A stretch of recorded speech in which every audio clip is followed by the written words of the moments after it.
आपको VVI में इसको रखिएगा। तो ये क्या लिखा है, कह रहा है कि इन ए ट्रायंगल ABC, कोई एक ट्रायंगल ABC है, ठीक है। अब पहले हम एक ट्रायंगल ड्रॉ कर लेते हैं।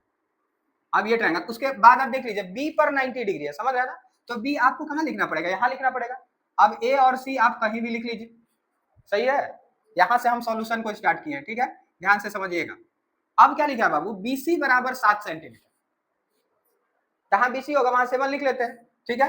BC is equal to 7 centimeter. ये क्वेश्चन आएगा ही आएगा पेपर में, मान लीजिए आपके टाइम नहीं आए फिर कभी आ जाए, क्योंकि बहुत बार रिपीट किया गया, ठीक है। अभी देखिए आपको बताएंगे तो पता चल जाएगा कि कितना अच्छा क्वेश्चन है।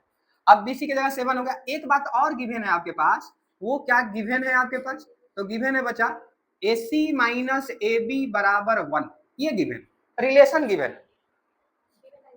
हाँ, B पर 90 डिग्री है, वो तो लिख दिया ना, ये 90 डिग्री है, समझ रहे हैं ना, B पर 90 डिग्री है। अब आपको क्या करना है कि इन दोनों में से किसी एक को लेट करना है, ठीक है। मान लेते हैं हमारे पास let AC is equal to x, मान लेते हैं ऐसा, ठीक है। तो AC के सामने हम क्या लिख लेंगे, x, अब माइनस AB को AB लिख लेते हैं और 1 का 1 लिख लेते हैं। अब देखो ये एक वेरिएबल है, ये एक कांस्टेंट है, इन दोनों को एक तरफ होना चाहिए था, इस वैल्यू को उधर होना चाहिए था। तो यहां से क्या हो जाएगा, x माइनस 1 अब बराबर क्या, AB। अब हमारे पास दोनों रिजल्ट आ चुके हैं। हम AC को x लेट कर रखे हैं, तो AC की जगह x लिख लेंगे, और AB की जगह हमारे पास आ गया x माइनस 1, समझ रहे ना। AB की जगह हमारे पास क्या आ गया बाबू, x माइनस 1 आ गया। अब देखिए आपके पास परपेंडिकुलर भी है, बेस भी है और हाइपोटेनस है, तीनों है।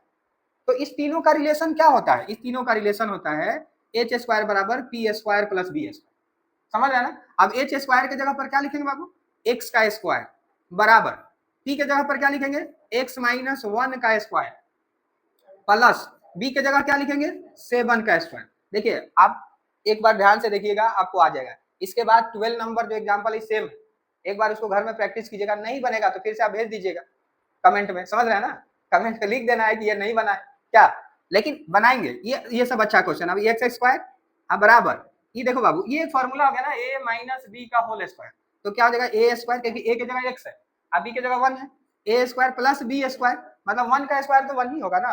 अब माइनस 2 a की जगह x, b की जगह क्या 1, और यहाँ पर क्या हो जाएगा 49। थोड़ा सा सही है, यहाँ भी x प्लस में, यहाँ भी x स्क्वायर प्लस में, कट जाएगा, ठीक है। अब यहाँ पर क्या बच गया बाबू, 1 का 1 ऐसे जोड़ लीजिए, 1 और 49 कितना हो जाएगा, 50 हो जाएगा, और माइनस 2x, और इधर आपको क्या हो गया 0, समझ रहे हैं ना।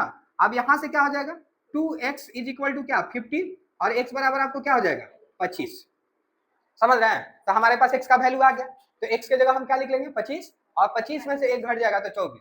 मतलब इस क्वेश्चन का जो बेस है वो 7 है, हाइपोटेनस 25 है, परपेंडिकुलर 24, समझ रहे हैं ना। अब आपको क्या पूछ रहा है, अभी आपसे पूछेंगे, देखते हैं कितना आप ध्यान रखें। यहाँ क्वेश्चन है हेंस, क्या क्वेश्चन है, cos a minus sine a, cos a minus sine a।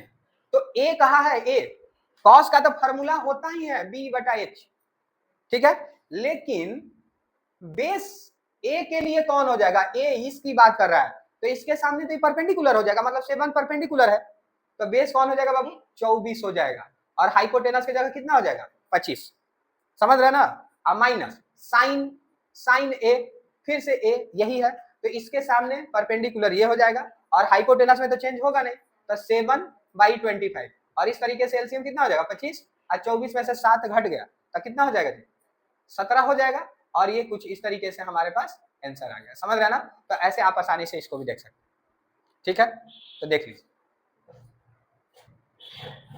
लिखो नहीं, देख लो सिर्फ, ठीक है।